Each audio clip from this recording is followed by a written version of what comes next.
Mataas na pagdaig, pagimaya, pagpasalamat, pagsamba at tanging sa ating pinakamamahal na mahal na Panginoong Yesus.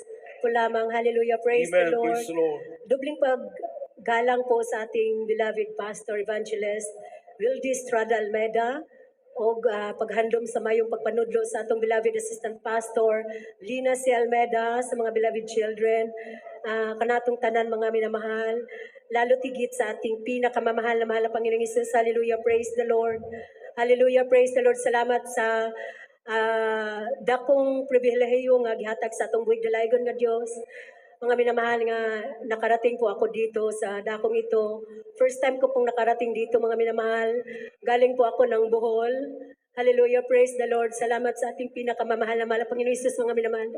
Dahil hindi po sana ako makarating dito mga minamahal dahil tumawag po ang aming supervisor mga minamahal na may ipapagawa po kami dahil end of the calendar year mga minamahal na mayroon pong ipapagawa ang local government unit mga minamahal para ma-release ang funding po sa bawat school mga minamahal. Kaya sabi ko, nagbulong po ako sa mahal na Panginoon. Mahal na Panginoon, pupunta po ako ng Cebu. Dadalo po ako ng anniversary sa banal na gawain mo. Sabi kong gano'n sa mahal na Panginoon sa aking puso't isipan. At itong aming school supervisor, mga minamahal, stricta po yan. Dahil kung anong ipapagawa niya, kailangang diha dayon yun, imuha siya ng buhaton. Kaya sabi niya, walang bakasyon tayo, kailangang call of duty, kailangang magtrabaho tayo, walang bakasyon dahil may tatrabahuin po tayo. Sabing ganun, tapos sabi ko, tiningnan niya po mga minamahal kasi sabi niya, defend namin ang aming action research po mga minamahal para ma-release po ang funding ng LGU mga minamahal sa bawat school. Kaya pag hindi namin ma-defend ang aming research, hindi po ma-release ang funding mga minamahal. Kaya sabi niya, i-defend nyo ngayon para ma-release ang funding ng inyong school. Kailangan ngayong week na ito, i-defend niyo ang inyong action research. Kaya sabi ko, yes po ma'am. Tapos, kasi dahil napakasungit siya mga minamahal, sabi niya, basta ngayon walang mag-excuse na hindi defend ang inyong research. Tapos tiningnan niya mga minamahal ang aming papel, sabi niya, Chamis po ang aming team, sabi niya, may kulang pa, paano niyo ito ma-defend na may kulang pa na mga data? Sabi ko, kaya po namin i-defend ma'am. Kasi nanampalataya po ako sa mahal na Panginoon na basta nasa mahal na Panginoon po tayo, kayang-kaya natin po, hallelujah, praise the Lord. Sabi ko, kaya po namin i-defend ma'am. Sabi niya, kaya niyong i-defend? Paano ma-defend? Daming detang kulang. Sabi niya, sabi ng mga kasamahan ko na mga kating, kasi alam nila na member po ako ng Jesus Miracle Crusade. Sabi nila, ma'am, walang problema, kaya yan ni Ma'am Solis. Kailangang i-pray over lang niya, ma'am. Alam namin kaya ni ma'am na i-defend yan. Tapos sabi ko, hallelujah, praise the Lord.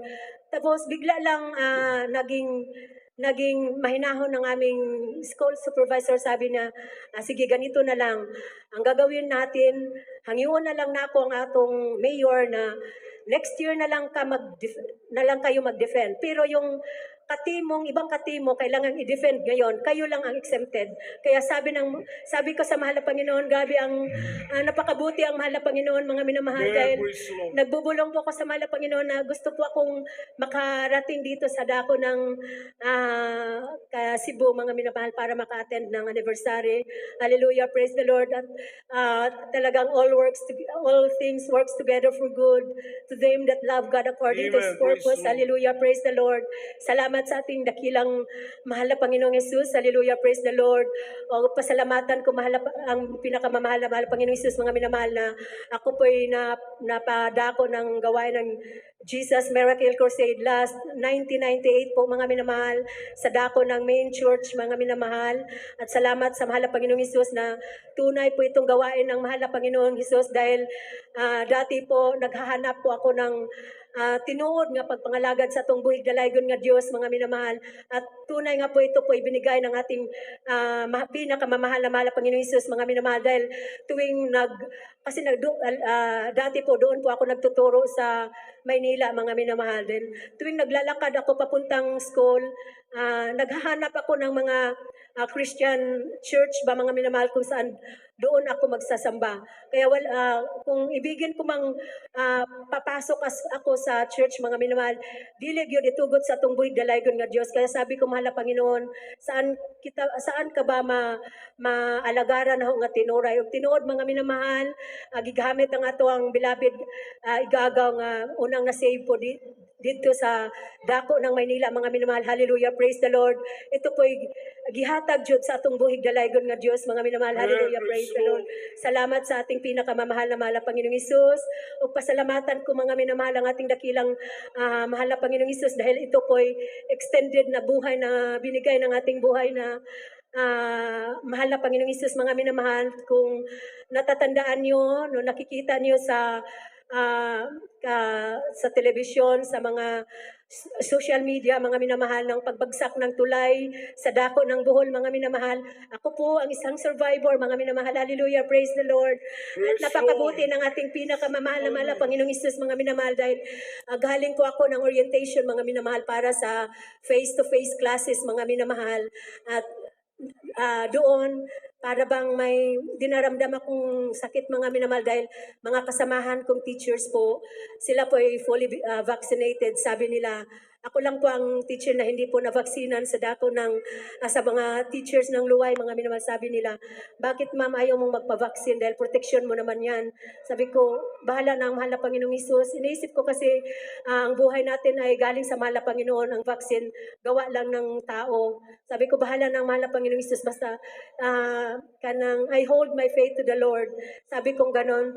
Kaya pinakita talaga ng mahal na Panginoong Hesus, mga minamahal, na tunay siya na ating pinaglingkuran, mga minamahal. Dahil nung pauwi na po ako sa amin, sumakay po ako ng tricycle.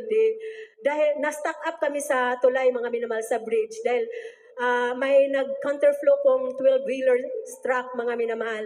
Kaya hindi kami makalabas sa aming papuntahan, mga minamahal, sa papuntang Tagbilaran City dahil nakastack up po ang mga mahigit 20 na mga sasakyan na nasa tulay ba, mga minamahal. Kaya kami po nasa gitna dahil ang tricycle na sinasakyan ko nagsut-sut yun siya, mga minamahal, kay gusto lagi may mo gawas. Karon, mga minamahal, nang nag-counterflow po ang 12-wheeler truck, mga minamahal, biglang bumagsak ang tulay. Hallelujah.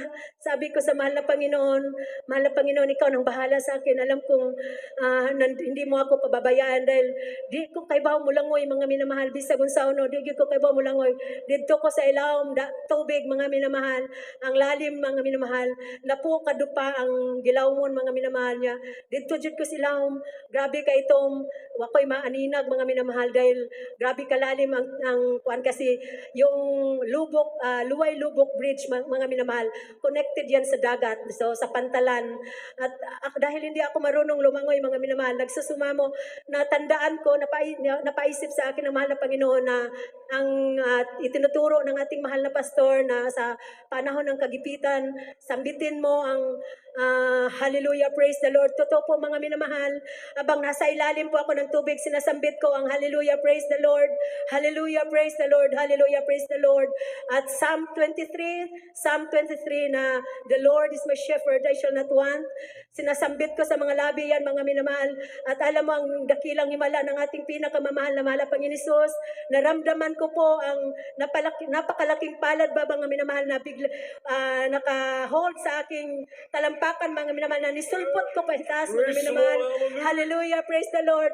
Anya, nakasulpot ko, mga minamahal, nakita na ho ang dos por dos na kahoy. Gihimo na hong salbabida, mga minamahal, nga makaadto ko dito sa makaadto ko sa kanang piliw na mga minamahal. Hallelujah, praise the Lord. Mga grabe ang kabutihan ng ating pinakamamahal na mahal na Panginoong Hesus, mga minamahal, dahil hindi po tayo pinabayaan kahit di man tayo karapat-dapat, pero ang mahal na Panginoong Hesus ay totoo po na Diyos na ating pinaglingkuran. Ang mahal na pastor po ay totoong pastor na nagbabantay sa kanyang mga tupa, mga minamahal. Hallelujah, praise the Lord. Salamat sa itong buhay dalaygon nga Diyos, mga minamahal, dahil napakabuti niya bisan man taliwala sa mga kanang ato na nga mawa na ta sa kinabuhi, mga minamahal, pero ang mahal na Panginoong Hesus ay tinitingnan niya ang ating puso, mga minamahal. Hallelujah, praise the Lord. Ang kanyang mga lingkod, mga minamahal. Hallelujah, praise the Lord. Salamat sa mahal na Panginoong Hesus. Di na lang nako tason, mga minamahal, ang pagpasalamat. Ang lahat ng kapurihan, pagpasalamat, pagdadakila ay tanging sa ating pinakamamahal na mahal na Panginoong Hesus. Ito lamang.